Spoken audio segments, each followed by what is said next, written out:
I guess I could take the next demo.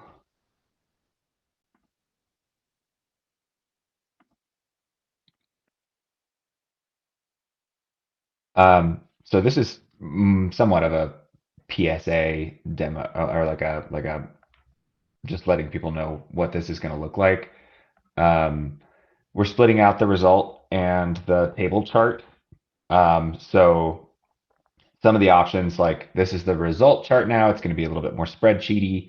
Um, so we've taken away like some of the more display oriented options in here, like conditional formatting and show bars and all of that, to keep this as more of a like spreadsheet, Excel type interface.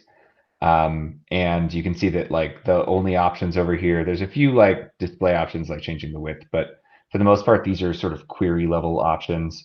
Um, and there's more changes to come, but this is sort of the first step. And then you have your table chart, which does have conditional formatting and bars and all of that. And they have separate configs, so you can see that, like I can control the table width separately, things like that. So they're pretty split out at this point.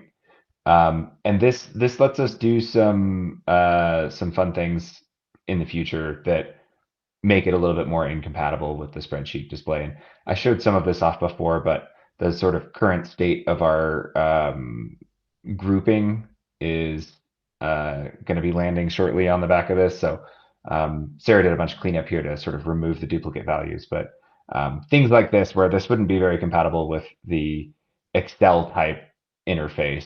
So all those should be like pretty fast follows, hopefully new column styles and things like that. Anyway, I think that's all. Oh, we do have this style is not finished. I was doing this before we started, but some sort of helpers to help people understand the change per Jamie's suggestion later or yesterday.